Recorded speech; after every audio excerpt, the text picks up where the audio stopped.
A'udzu billahi minasyaitonir rajim. Bismillahirrahmanirrahim.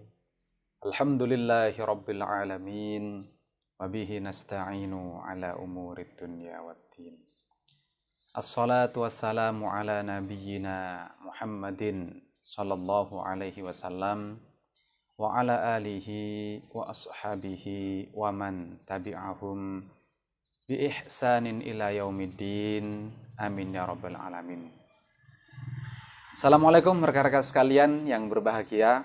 Alhamdulillah kita bersyukur kepada Allah Subhanahu wa taala yang telah memberi kesempatan kita masih memberikan nikmat berupa kesehatan dan waktu kesempatan sehingga kita bisa melanjutkan cerita tafsir tematik kita. Tema yang sedang kita bahas masih seputar sihir milenial yang naskah bukunya sudah saya tulis ya. Mudah-mudahan segala sumber daya yang Allah titipkan kepada kita waktu, kesempatan, harta, keluarga, teman-teman, sahabat, saudara, ilmu, semuanya yang Allah titipkan kepada kita mudah-mudahan bisa bermanfaat dan berkah, mensupport kita untuk bisa bahagia, selamat, sukses fid dunya wal akhirah. Amin ya rabbal alamin.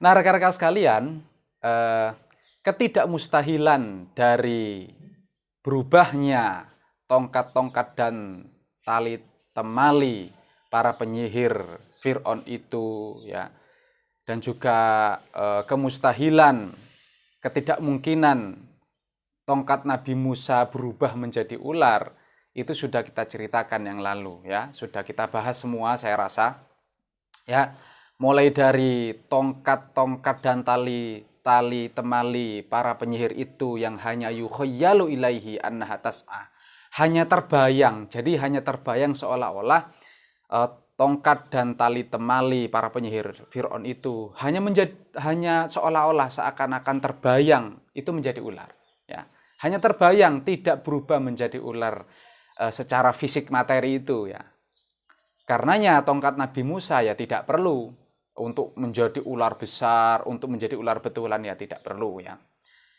Kita tahu juga bahwasanya kata seolah-olah menjadi berubah itu tidak ada redaksi Qur'annya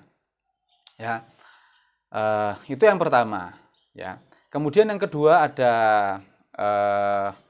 bahwasanya tongkat Nabi Musa itu juga tidak berubah menjadi ular tidak berubah betul secara fisik materi, berubah menjadi ular itu tidak kita sudah tinjau mulai dari hayyatun tas'a, bahwasanya hayyah itu asal katanya dia adalah hidup dan juga redaksi faidah hiya thu'banun mubin kita tahu sa'abdu al-ma'a fan sa'aba, asal kata thu'ban itu adalah sa'abdul ma'a fan sa'aba, yakni mengalir asalnya itu artinya. Dan juga ada kata jan yang sering diterjemah menjadi ular itu juga menurut lisanul Arab, al-jan itu adalah perumpamaan untuk menyebut jenis ular. Jadi perumpamaan. Kalau kita baca Qur'annya juga surat 27 ayat 10 itu tahtazu ka'annaha janun.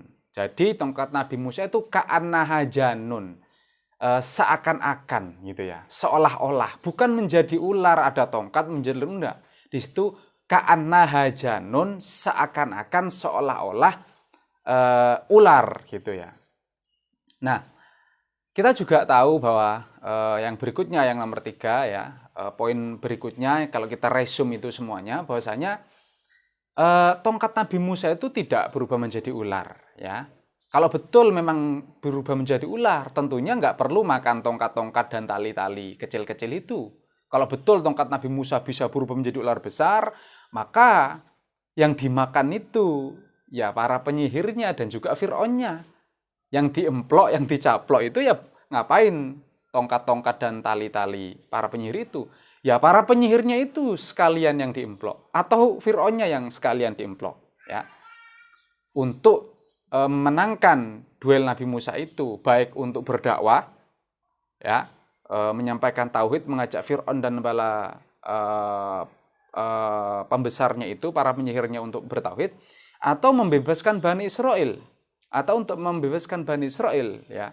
Maka tongkat Nabi Musa yang kalau betul berubah menjadi ular besar, pasti dia mencaplok atau memakan, menelan Fir'aun atau para penyihirnya. Atau para penyihirnya dulu sehingga Fir'aun ketakutan. Dan itu tidak ternyata. Ya. Terus kemudian yang keempat berikutnya adalah, kalau kita resume semuanya, itu kita tahu bahwasanya Nabi Musa pun itu khawatir. Ya. Ketika diperintah oleh Allah dan Harun keduanya menghadap Fir'aun, maka Musa juga khawatir itu, takut, ya, takut kalah, takut dizolimi, takut dibunuh, takut didustakan. Kalau betul tongkat Nabi Musa bisa berubah menjadi ular besar, maka tentunya beliau tidak usah dan tidak akan takut, tidak perlu khawatir, tidak perlu kalah, takut kalah dan sebagainya. Karena kalau ada apa-apa, Fir'aun dan penyihirnya macam-macam misalkan, ya tinggal suruh saja, lemparkan saja tongkatnya itu sehingga berubah menjadi ular besar, maka memakan atau mengalahkan mereka itu. Selamat Musa itu, baik untuk membebaskan Bani Israel itu dari penindasan Fir'aun maupun untuk mengajak dakwah itu. Ya, kemudian kita juga tahu rekan-rekan sekalian bahwasanya orang Arab itu juga sudah biasa menggunakan kata ular itu untuk perumpamaan, ya. Jangan lupa itu. Orang Arab itu sudah biasa menggunakan kata ular itu untuk perumpamaan, makna tamthiliyah, ya. Nah, ketika kita sudah mengkanter semua ketidakmungkinan secara fisik materi, ada tongkat berubah menjadi ular, maka apa sejatinya tongkat Nabi Musa itu, apa sejatinya? Ya, yang dimaksud tongkat Nabi Musa itu apa? Nah, rekan-rekan sekalian jangan lupa bahwasanya di dalam Lisanul Arab, ya, kita di dalam kamus-kamus Arab itu, ya, Lisanul Arab Al-Mufradat fi Gharib Al-Qur'an, kita menemukan makna tamthiliyah, makna majaz, makna isti'arah, ya. Apa itu al-asa? Apa itu tongkat? Ternyata di situ tongkat itu berarti perumpamaan untuk menyebut al-quwwah wal qudrah. Al-quwwah adalah kekuatan, al-qudrah adalah kemampuan.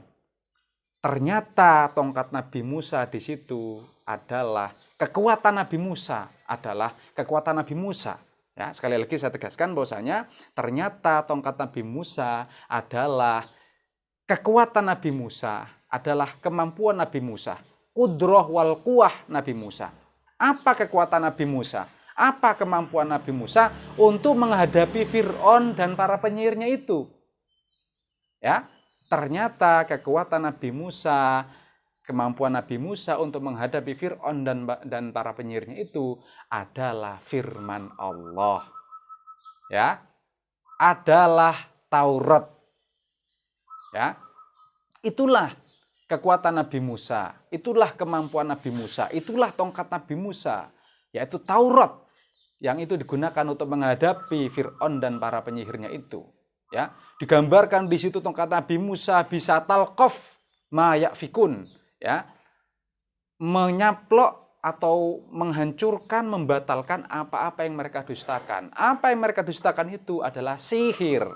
Ya, sihir itu apa? Kata-kata yang mengelabui, yang membohongi, yang mengakal-ngakali, yang menipu, yang bullying, ya, yang menindas, ya, yang looking down gitu, meremehkan, itulah sihir. Dan itu ditaklukkan, dikalahkan, dibongkar oleh Nabi Musa dengan firman Allah, dengan Taurat itu. Maka lantas para penyihir itu menyerah, ketahuan itu kedustaannya itu, ya. Dan para penyihir ini rupanya mereka itu paham betul yang disampaikan Musa itu adalah sebuah kata-kata, kalimat-kalimat yang luar biasa, yang bukan kata-kata biasa, dia adalah firman, ya. Dia adalah firman. Jadi rekan-rekan sekalian, sejatinya ini adalah duel mulut, ya. Sejatinya adalah adu argumentasi antara Musa dengan para penyihir itu. Para penyihir itu menyampaikan sesuatu kebohongan, kedustaan itu. Sihir itulah yang memperdayakan. Ya, kemudian versus Nabi Musa yaitu firman-firman Allah al-muhyi. ya, yaitu firman Allah, Taurat yang mencerahkan, yang membahagiakan, yang menghidupkan akal, menghidupkan hati, ya, bisa melihat masa depan, ya, guidance gitu, petunjuk, hudan, ya, mengetahui ini yang benar, ini yang salah, ini yang menyelamatkan, ini yang mencelakakan, ini yang membahagiakan, ini yang membuat derita, ya. Itulah firman Allah yang membahagiakan, yang mencerahkan, ya, yang membuka tutup-tutup kegelapan. Dia adalah cahaya, yaitu adalah firman Allah.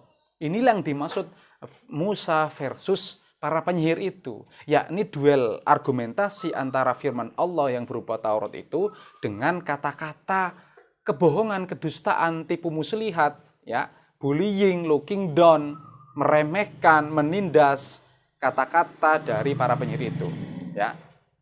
Di sini saya sudah catat ayat-ayatnya, bagaimana gambaran bahwasanya yang dibawa oleh Nabi Musa itu adalah ayatina, ya, ayat-ayat Allah, yaitu Taurat atau al-bayinat, yaitu penjelasan-penjelasan, ya, yaitulah Taurat, yaitulah firman Allah.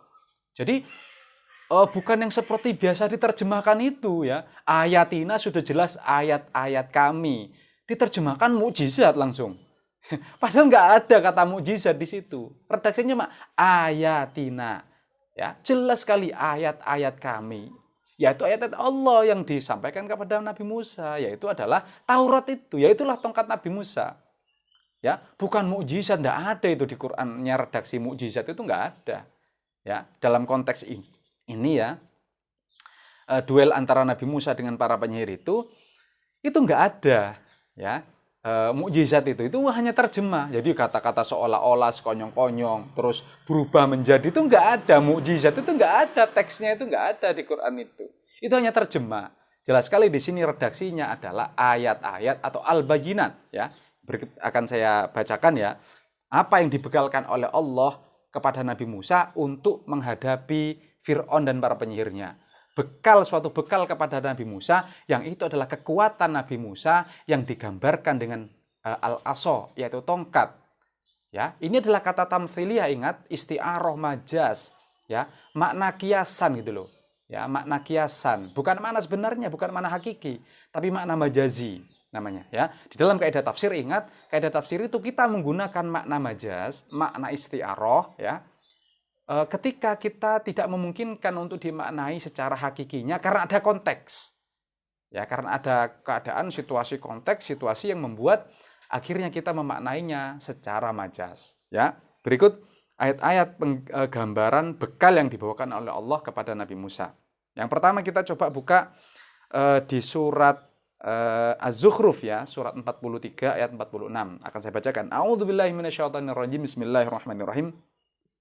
Walaqad arsalna Musa biayatina ila fir'auna wa malaihi faqala inni rasulu rabbil alamin. Jelas di sini, ya. Ketika kami utus Musa biayatina, dengan ayat-ayat kami.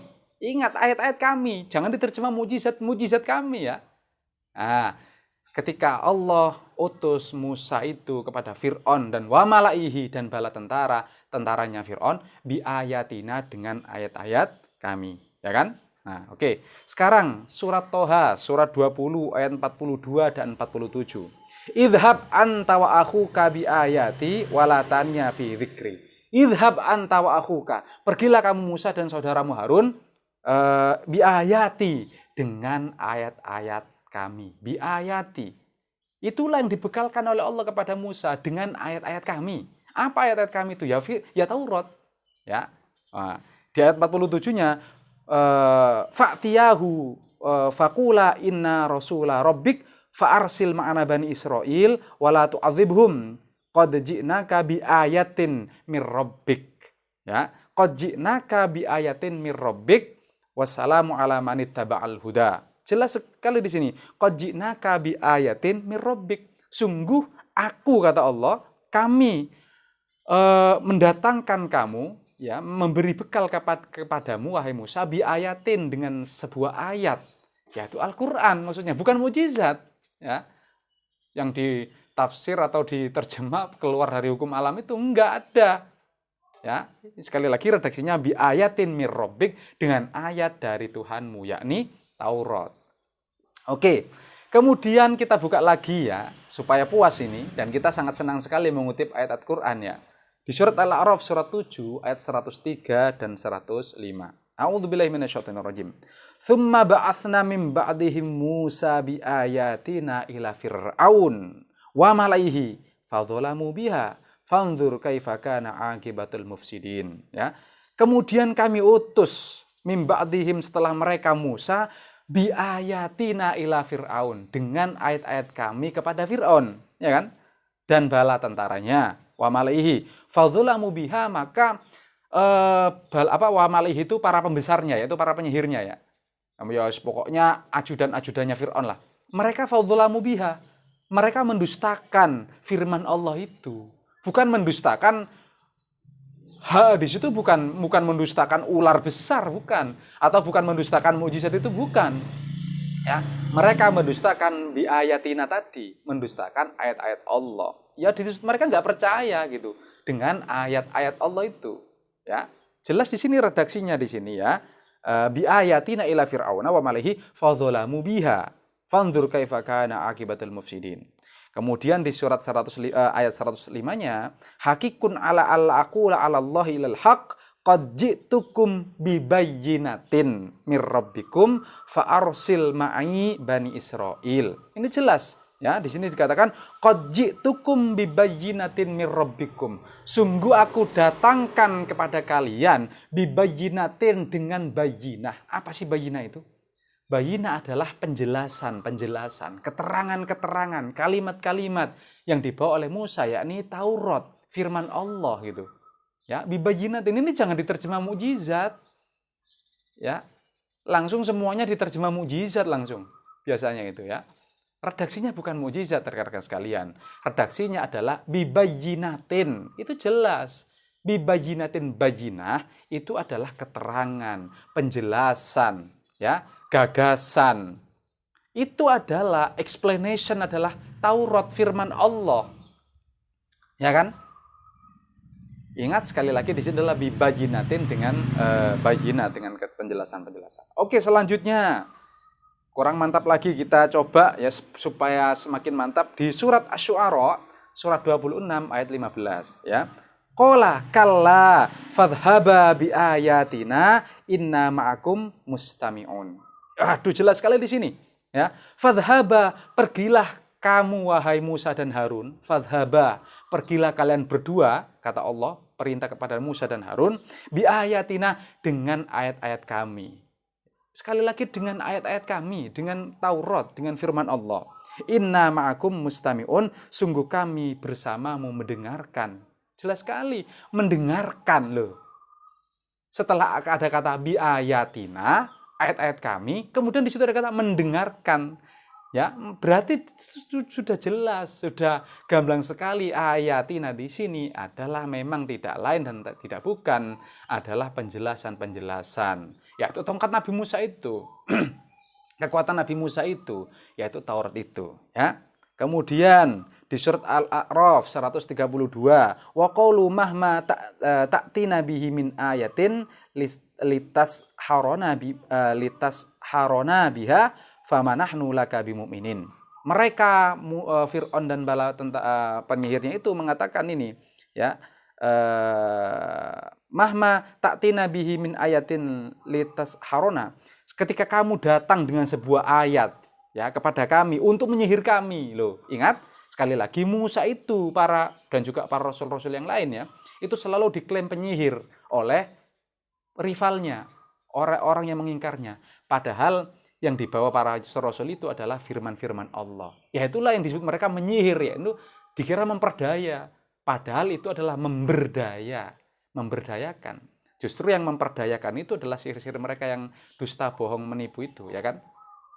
Ya, banyak lagi di surat Al-Ankabut ya, 29 ayat 39 ya, kemudian surat Al-Qasas 28 ayat 36, dan juga surat Toha surat 20 56 ya. Semuanya menunjukkan bahwasanya tongkat Nabi Musa, kekuatan Nabi Musa yang dibekalkan oleh Allah adalah tidak lain dan tidak bukan adalah firman Allah itu sendiri, yakni Taurat itu sendiri. Ya. Jadi sekali lagi pada kesempatan kali ini saya ingin menegaskan bahwasanya ternyata tongkat Nabi Musa itu adalah Taurat, adalah firman Allah yang memberdayakan, yang mencerahkan, yang menghidupkan akal dan hati, ya, yang menerangi, yang memberi petunjuk pada jalan keselamatan, kebahagiaan, kesuksesan fid dunya wal akhirah, yang itu menjadi counter, menghancurkan kegelapan, ya, menghancurkan kedustaan, menghancurkan tipu daya, looking down, bullying, fitnah, ghibah, ya, menindas, zalim dan lain seterusnya dan lain sebagainya. Oke, rekan-rekan sekalian, mungkin itu yang bisa saya ceritakan pada kesempatan kali ini. Terima kasih atas segala perhatian. Wallahu a'lam bishawab. Akhiru da'wahum anil hamdulillahi rabbil alamin. Assalamualaikum.